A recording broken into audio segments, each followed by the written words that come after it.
Meu nobre senador, presidente, conterrâneo, realmente eu tenho duas naturalidades, Piauí e nascimento no estado do Ceará.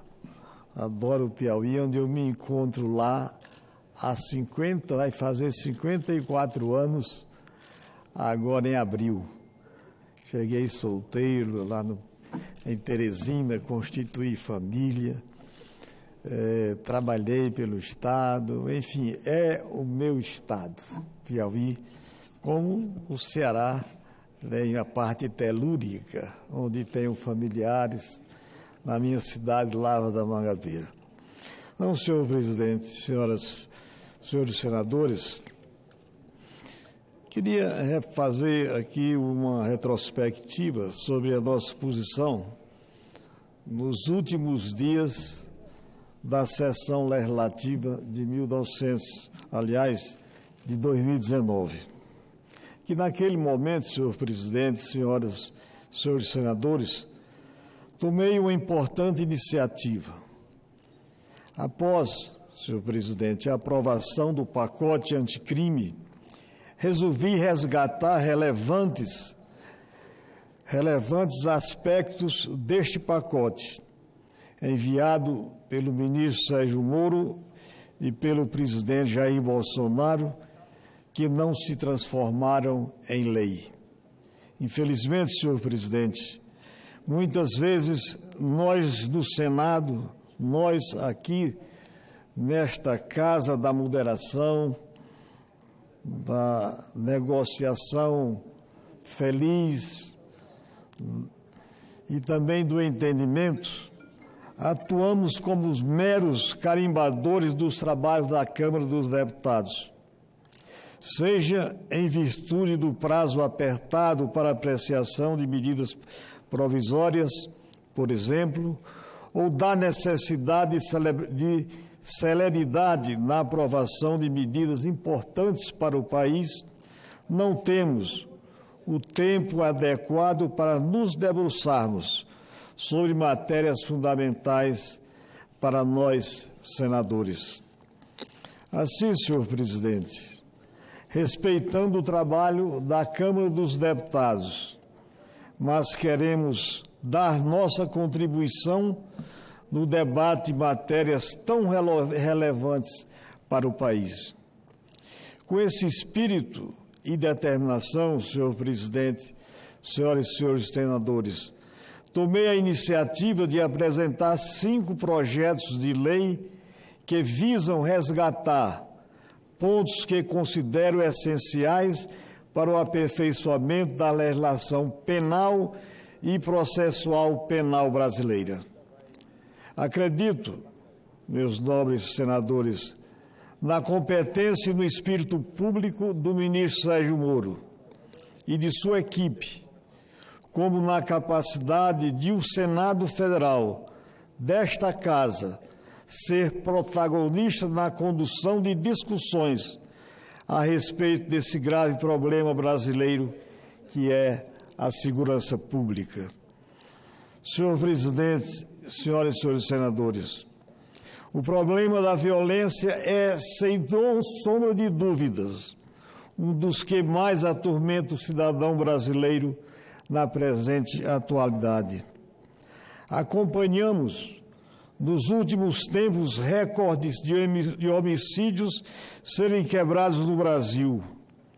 Por várias vezes, superamos o alarmante número de mais de 60 mil assassinatos por ano em nosso território.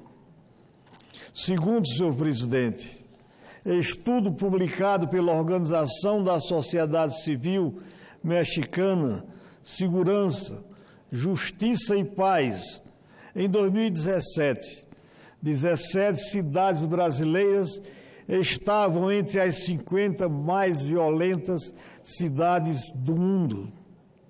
Vale lembrar, por outro lado, que tivemos importantes avanços no ano passado de 2019, com a redução de vários índices de criminalidade.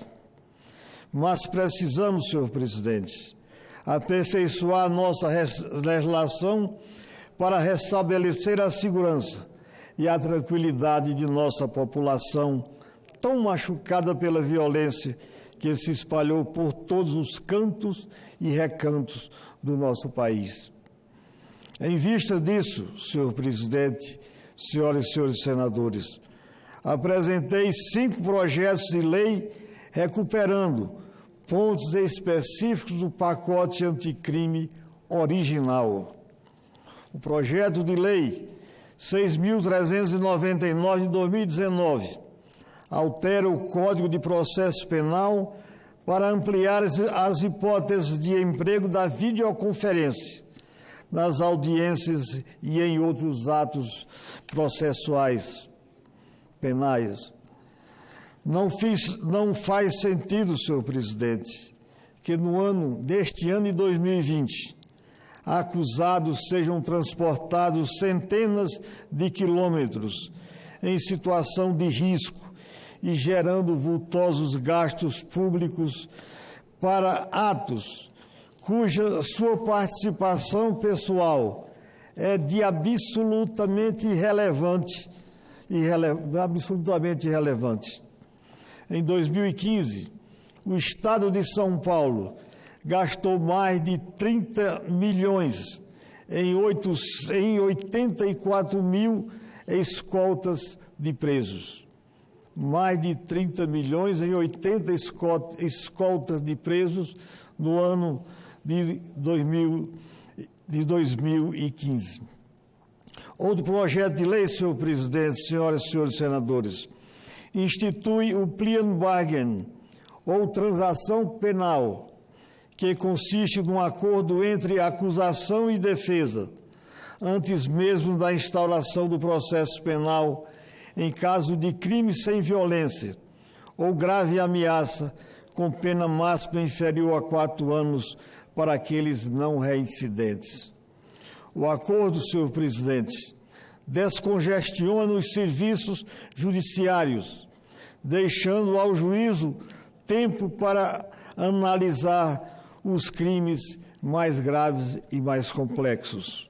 Porém, neste novo tipo de acordo que ora se propõe, as partes submetem-se a uma série de requisitos, como, por exemplo,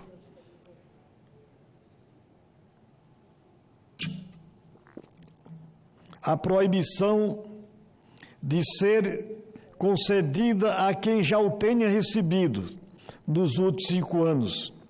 Por outro lado, pode o juiz recusar a proposta se considerar inadequadas ou insuficientes as condições celebradas, é dizer, a homologação judicial que dá a necessária segurança à avença.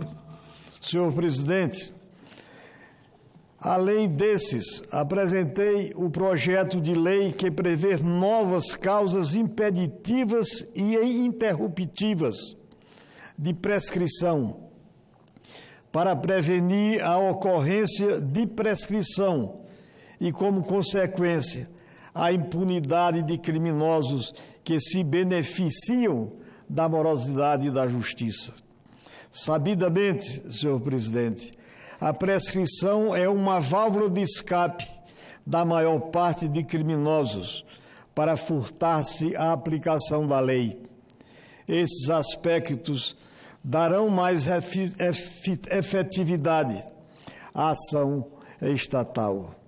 Outro projeto, senhor presidente, de lei que apresentei, prevê o regime inicial fechado do cumprimento de pena, em caso de reincidência criminal ou em caso de crimes de corrupção passiva e ativa, peculato e de roubos com arma de fogo ou explosivo, ou que resulte em lesão corporal grave.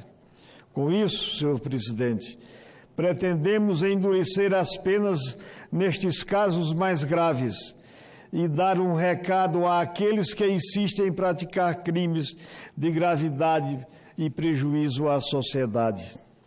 Senhor presidente, senhoras e senhores senadores, protocolei ainda o projeto de lei número 6.471 do ano passado, 2019, que altera a lei dos crimes hediondos para dificultar a progressão de regime e as saídas temporárias em determinadas situações. O agravamento das condições é diretamente proporcional à gravidade dos crimes hediondos.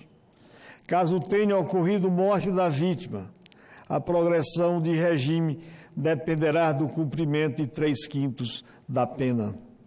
Trata-se de necessidade urgente, qual seja, enrijecer a sanção dos crimes hediondos de maior gravidade. O projeto, senhor presidente, também veda saídas temporárias aos condenados por crimes hediondos, de tortura e de terrorismo, durante o cumprimento do regime fechado, exceto nas hipóteses de falecimento ou doença grave do cônjuge, companheira, ascendente, descendente ou irmão.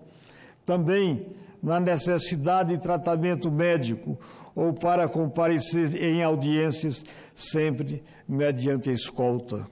Aliás, a análise desse projeto de lei está sendo conduzido pelo competente e nobre senador Alessandro Vieira, que prontamente já emitiu relatório favorável à sua aprovação, isto na Comissão de Constituição e Justiça. Por fim, senhor presidente, senhoras e senhores senadores, eu apresentei em 2018 o projeto de lei 179, antecipando um ponto importante que viria a constar no pacote anticrime do ministro Sérgio Moro. O nosso projeto 179 do ano 2018 amplia o Banco Nacional de Perfis Genéticos, buscando facilitar a identificação de criminosos e, consequentemente, a resolução de crimes que deixam vestígios biológicos, como os crimes sexuais. Pela minha proposta, senhor presidente, para que os presos adquiram benefícios como a progressão de regime e o livramento condicional, eles devem ter o seu perfil genético adicionado ao Banco Nacional de Perfis Genéticos. Senhor presidente, não podemos apreciar temas de tamanha relevância para a nossa população de forma assodada. Assim, senhor presidente, o Senado Federal, por sua envergadura e por sua história, precisa debater estes temas do pacote anticrime e anticorrupção, sobretudo, que não foram considerados no projeto de lei original, e dar a sua própria contribuição por meio de audiências públicas e de aperfeiçoamento no texto original. Desta forma, senhor presidente, eu estou imbuído deste sentimento de responsabilidade para com o país e convido Vossa Excelência, que tem uma participação ativa, a todos os senadores e senadoras a debater as medidas de aprimoramento da nossa legislação penal brasileira. Era esse, senhor presidente, o pronunciamento que tínhamos a fazer na tarde de ser desta segunda-feira. Muito obrigado, senhor. Muito obrigado, senador.